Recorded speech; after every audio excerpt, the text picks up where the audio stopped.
I don't know what she's going to speak to this morning, but I'm very excited. I'm excited what God is doing. Do y'all know God is doing new things? He's using new people. He brings new relationships. And it's just about a little bit over a year ago that God brought this young lady into my life, into my view. And she came into my life to be my nurse.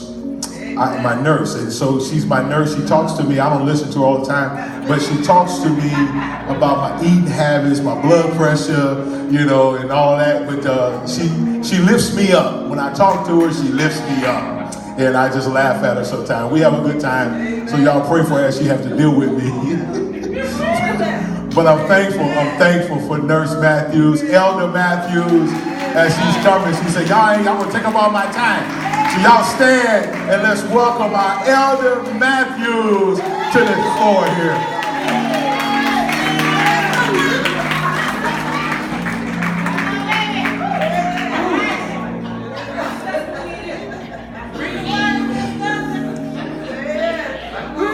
The emotions that are going through me right now, I can't even explain it to you. But when God said that he was going to bring you in front of great people, these are my great people. So I just thank God. I thank my bishop, my pastors for the honor and the privilege to be before you today, and I don't take it lightly by far. I just ask God that you just take me out of myself and just clean me and purge me of all of me, God. Lord God, let everything that comes through me be for the people, God. Nothing to give me glory, but God, for you to get all the glory, the honor, and the praise.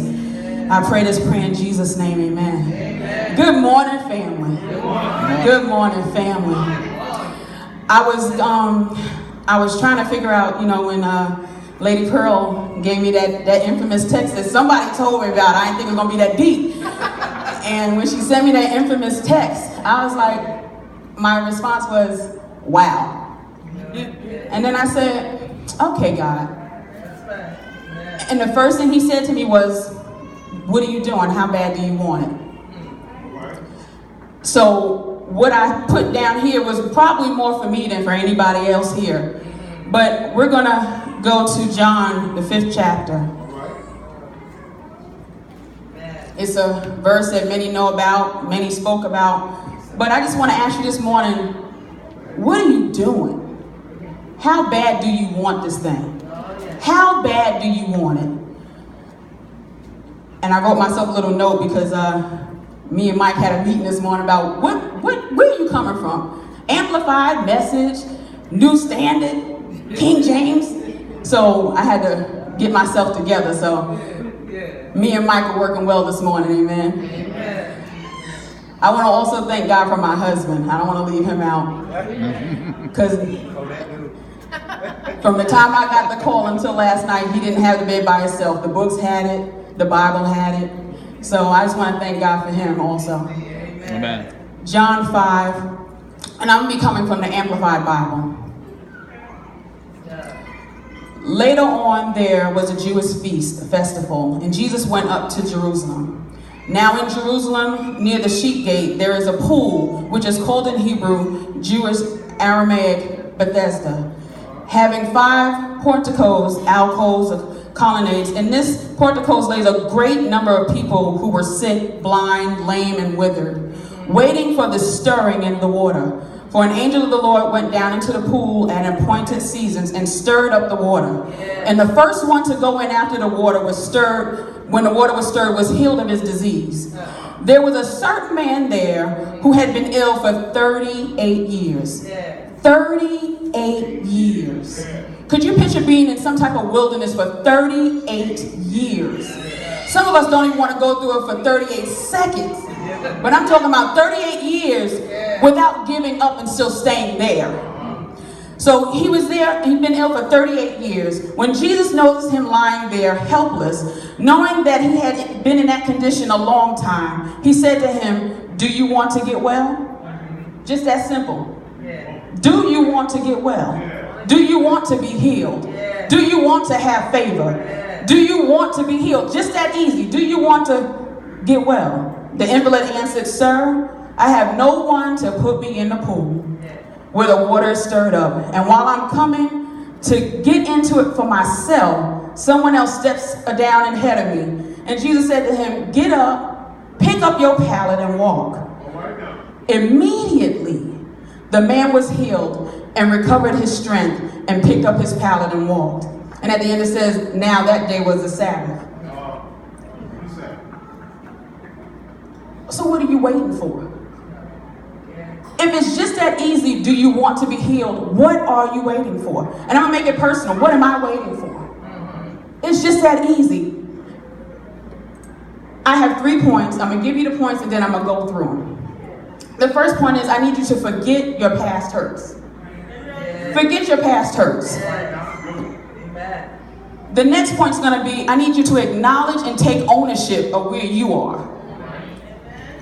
And then after that, I need you to stretch out and strengthen up and just walk it out. Lord, take my nerves away. I need you to forget the past hurts. Block the past and protect your healing. The man was at this place for 38 years. And he was so close to the pool, but yet so far from his healing. Have you ever been in a situation for so long that where it looked like everyone else was getting past where you were? They haven't been praying for as long as you've been praying for that specific thing from God. And they've been getting blessed right before you was. And you were so close to your healing that you can touch it, but you can't feel it. There's sometimes in our life that we become so consumed with all the hurt of the world, the hurt and the timing of everything that's going on with you in your life, that we begin that there's nothing good that can ever happen to me. God's not going to do it for me because I've been going through it. He should have did it last year. He should have did it 2 years ago. I'm still struggling with my emotions. I'm still struggling with my financial. I'm still struggling with my marriage. I'm still struggling with my children. I'm still struggling with this thing that's holding me down. Forget the past because it's past you. Forget the past. And when I was thinking about this, forget the past and just stretch out. Push it away. Press. That's what you got to do. Forget the past. Stop always making the excuses of, well, I've been going through this for so long, and so what? The Lord, why haven't you blessed me? He's probably saying, and so what? I need you to think of the goodness of me. I need you to remember what I did for you the last time. So if you want to remember past things, remember the past healing that he did for you. Remember the past blessing that he bestowed upon you. Remember the past thing where you think you couldn't get out of it and you wasn't even lasting in it for this long. Remember that past type of thing. But stop always dwelling in the past of failure. Stop always dwelling in the past of not enough. Stop always dwelling in the past of I can never make it. Because through all things, I can make it. If I have God at the center, in the middle, in the forefront, in the back, I need them all around me. I can make it. I can do this thing. But I got to press past my past. Come on, say that. Amen. I hear people say I am who I am because of my past. Now that can be true for some point of it. But the problem comes when we start living in the words of our past. The problem comes that when we start living in the words of our struggles. The problem comes when we start living in the words of our pain. We need to start changing our vocabulary this morning. Stop always giving the negative words, but what about positive affirmation? You can't hang around with pigeons and wonder why you can't fly. The man was at the pool with people that was who he was. You got to surround yourself with believers that believe the word of God. You got to surround yourself with the people that mean goodness for you. Goodness and mercy shall dwell. I need to be around people that's going to dwell in goodness and mercy then. That's what we got to start doing. Yeah, those friends might be friends of yours from way back when Pookie and Ray and all of them people, we was out doing the things that we were supposed to be doing. But I got a new Ray over here. But here's the thing. If it's new every morning, I need you to get new people, new surroundings. Get a new vision. Get new vocabulary. Google is great. If you don't know what it means, look it up. But it means that you got to stop hanging around those pigeons if you want to soar. You're never going to go anywhere because the pigeons are going to keep pulling you down. So we need this now. We also need to change where we are. Let the past be the past. As I was told before, stop looking in the rearview mirror all the time. You can't get that far doing that. Stop dwelling on the past. Leave it back there. And if it's going to be of the past, be of the past of the healing that God has given to you before. That's what we need to be focused on. Because if you did it before, there you go. If you did it before, you got to say that to yourself. Speak life into yourself. Speak life into those situations that you think is holding you down. But in order to speak life, you got to know how to read life. And if you're not in your word and you're in everything else but the word, then we wonder why we've been lame for 38 years. 38 years. I'm 44. So that would have been most of my life. I didn't think I was good enough. That would have been most of my life. I didn't think I could make it. That would have been most of my life. That I didn't think that I'd be right here. But the God that I serve, the God that I serve, I don't know about y'all this morning, but the God that I serve said he was going to put me before great people. He promised it in his word. And if it's in his word, it's true. And if it's true, it's for me. It's for me. So leave the past in the past. Leave it alone. Stop dwelling in it. Stop always reciting it. Yeah, we got it. We got it. We got it. You ain't got no money. We got it. We got it. The old church hurt you. We got it. We got it. But guess what? It's time for the 39th year. It's time for the 39th year. We got it. We got to move forward. We got it. We got it. But guess what? I come that I might have life. It's in the word. It's in the word. We just need to read it. Well, come on now. It also says, for the Amplified version, can you pull up Romans 12 and 2?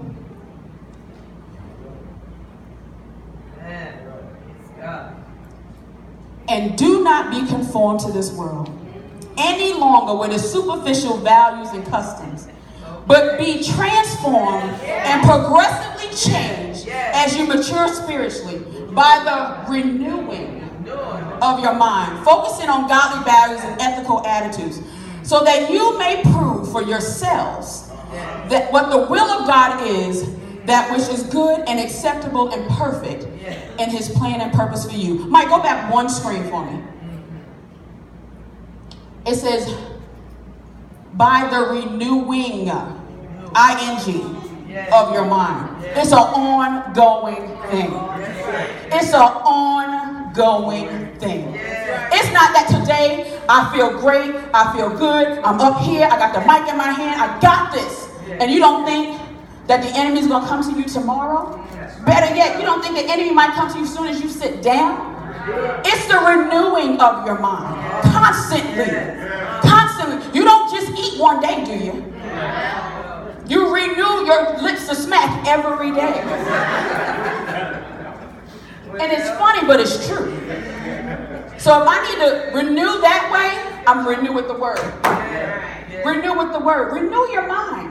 Because you need it transformed. Because trust and believe that there's going to be somebody from your past reminding you why you shouldn't be at this very moment, at this very place.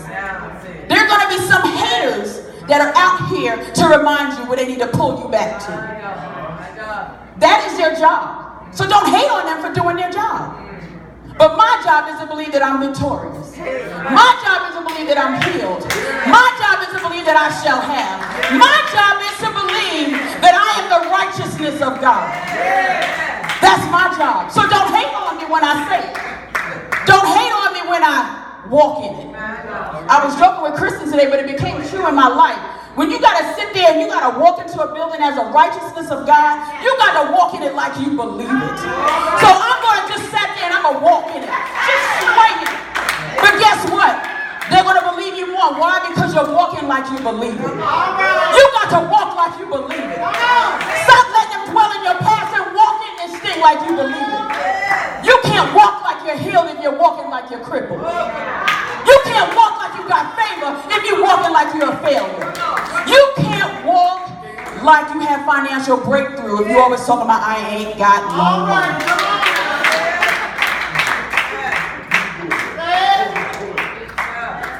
And I say that to say, no matter how long I've been going through this thing, guess what? I'm coming out of it. And I'm coming out of it whole. I'm coming out of it whole. I'm not leaving nothing by chance that somebody's going to be able to take on and sit there and morph me out into something else. You know, you sit there and you hear about all of these, the voodoo customers, and if you get a piece of your hair, they're going to do this. I'm not leaving nothing back. I'm taking everything with me. Everything with me, because guess what? I'm coming out of it whole. I'm not broken anymore. I'm not broken anymore. You can't kill me. I'm not broken anymore. Then what I need you to do is acknowledge and take ownership of where you are. Stop sitting there saying, well, because they didn't bring me to the pool, I couldn't get healed. Who does that? Who does that? I couldn't get healed because I was supposed to be here at 8, but I got here at 7:59 to make sure I got healed, but they couldn't do it. And the stirring happened, and just as soon as I was about to jump in, somebody else got in front of me. I promise you, if there was a sale at one of them stores, you can run for it. I promise you, if you knew that car was on sale, you would run for it. I promise you, if that new suit that you was trying to get was on sale, and they said if you get here by 7:59, that you were going to get it for free, you're there. But I'm going to give you the best thing about this thing. The word is always there and it's for free. The word is always there and it's for free. You can pick it up at any time. If it's 7:59 and 29 seconds, you can pick it up. So stop always blaming somebody else for why you haven't gotten what you're supposed to get. Who does that? Not a believer. Not a believer. Yeah, we have times where we sit there and we, oh Lord, but you know what? Guess what? All things work for the good of them who love the Lord and who are called according to his purpose. Guess what? I got the phone call, so I'm called. I got it. I got to get this thing for myself. I can't wait for somebody else to do this. I promise you that if Bishop and Lady Pearl never called me up here to preach, I was preaching to somebody out in the street. I promise you that. Why? Because this is what I asked for. This is the healing that needs for me. And in my healing, somebody else is watching me. You got to get it for yourself. Stop. Take ownership for what you ain't doing. Take ownership for it. It might hurt, but guess what? You need it. Growth hurts. Medically, growth hurts. When you have to grow, you hear about the pains. Growth pains hurt. It's supposed to. So smile through it. Get it together. Because somebody else is watching you. How you're going through this very thing for 38 years.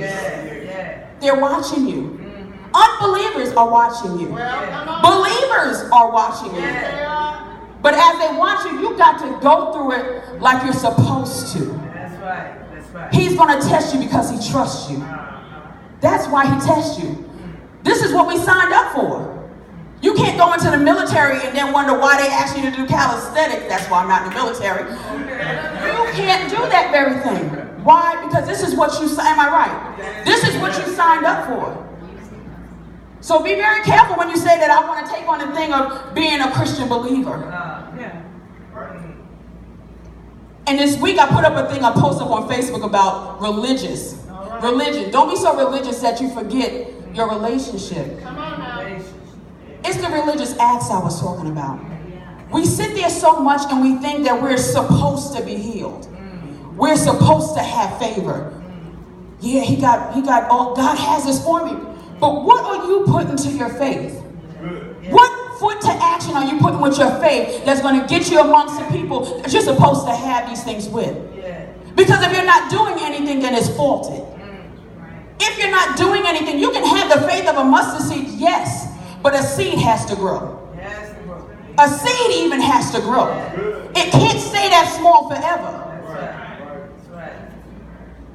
Acknowledge where you are for where you are. That's what I need us to do today. Stop always blaming about everything. Oh, well, my husband left me, so I ain't got. Okay. Maybe God needed to remove that. The very thing that besets you, he will remove. The very thing. So we got to be careful on how we're saying this thing. Yes, I'm in this situation, but I'm coming out. Yes. Thank you, Lord.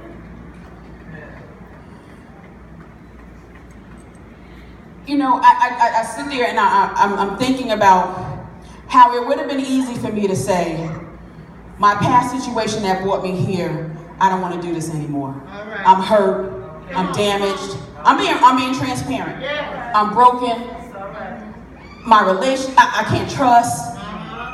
I can't do this thing anymore because I can get hurt again. Okay, and that's why God said, okay, well, you got to acknowledge this thing for yourself. What did you do in that situation to get you there? Guess what? I didn't hear when I heard his voice, I didn't move when he said to move. Okay. We have to acknowledge what we did to get us there. And after we do, guess what? Then we got to work upon it to get us out. But the first thing we have to do is cry out to God and ask him for forgiveness. And ask him to help you push you through where you need to go through. And then my last point is, I need you to stretch out and strengthen up. Yeah. When he sat there with that man, he said to him, I need you to take up your bed. Yeah. You can't take up a bed with your arms like this. I need you to take up your bed and walk. Taking up your bed, I need you to stretch out. And if he's been lame for 38 years, medically, my mind was thinking, that means he has all type of atrophy and everything in his muscles, which means that they just basically wasted away. So he needed to take up, stretch out rather, and walk, strengthen up. Okay, so that meant the illustration of I need you to take it. Now, some things said a bed, some said a pallet. Whatever it was heavy. I need you to be able to take that thing, pick it up, and then walk with it. And what came to me was, God, you didn't tell him to leave the bed there. That's right. He didn't say leave the bed there for somebody else. He said to take it up, which means you're going to need that for later. And not the bed itself. It wasn't the bed that he was picking up. It was his afflictions. That's good. It was his afflictions that he was picking up. It wasn't the actual bed. It was the afflictions. Because for me, what the bed represented was comfort. You got them mattresses that sit there and fold into you, make you not want to come out of it, make you not want to get up out of it. Okay. So I needed to take that very thing that you found comfort in. Because we find comfort in complaining. We find comfort in it. I know I do sometimes. I need you to take that very thing that you found comfort in, that you was complaining for me to heal you out of, but you found comfort in being in. And I need you to take that very thing up and walk out. But I need you to strengthen up. So as he's doing this, you can picture his legs might be a little wobbly, but he got it. Just like with a kid, that little baby was running up here and we were saying, man, she fast. But she was doing this over time. Over time, she remembered how to be strong. Over time, she remembered that I can do it. Over time, she can remember that I can believe I can get there. Over time, she remembered that this is what I need to do. I need to stretch out and strengthen up. So forget about the past. That's right. Strengthen up. And the only way you can do that is eating of the word. That's right. Eating of the word is the only way that you can do that. Thank you, Ray. I put down, I realized that the man never needed to make it to the pool. He never needed to make it. You never needed to make it to the thing that you thought God was going to heal you through. You never needed to make it through the thing that man told you that you needed to be well, to be healed, to have breakthrough. He never needed to make it to the pool. For what the man was hoping in couldn't even deliver what he was hoping for. Never. He never needed to make it to the pool. What I need you to do is place yourself in a position for healing. He stretched out, but he strengthened up. That means he got up out of it. It's time to stand up and tell the world that I'm making it. Tell the world I'm healed. Tell the world that I have breakthrough. Position yourself. Posture yourself. You have purpose. We're more than enough. We're more, and believe it or not, we're more than just new beginnings. Because other people are watching us. The world is going to know new beginnings, yes. But posture yourself, position yourself for your purpose. Don't lay in the thing that's trying to hold you and make you comfortable in it. Don't be comfortable in not having enough. That's right. That's right. Don't be comfortable in living paycheck to paycheck. Yes, say that. Don't be comfortable if your marriage ain't right. Come on. Stop being comfortable that I don't have the knowledge of the Bible. Come on. Don't be comfortable in that thing. That's where the enemy wants you to stay. Amen. He wants you to stay there. But I'm coming out of it. All right. It might have been good for my past, but it's not good for my present. Hallelujah. They might have liked it that I was dumbfounded in my past, but guess what? I'm more than just a conqueror. I'm more than this. Yeah. God has so much more than even this. When I met Bishop last year, who would have thought that we would need to take up an offering? It's not even just about the offering. Who would think that we would need to take up an offering to put him before greater people? Yes. Amen. Amen. God has so much more for us. He said that he's going to open up a window and pour you out a blessing that you don't even have room enough to receive. Yes. Amen. So while we're holding our arms like this, he's going to pour out so much more than that. Yes. But we have to position ourselves for a blessing. That's right. That's right. Family, I just want to tell you that you might have been positioned one way for 38 years. But I want you to know this morning, happy birthday. Happy birthday. Happy birthday. Happy birthday. We celebrate our birthdays, don't we? I don't know who don't want to celebrate their birthday. So if any birthday you can celebrate the birthday of coming out. Come on. Amen. Thank you, Lord. Yes, I might have had to go through this for a long time, but I'm coming out of this thing. Yes. I'm coming out of this thing. Amen. God bless you. I thank you. I love you.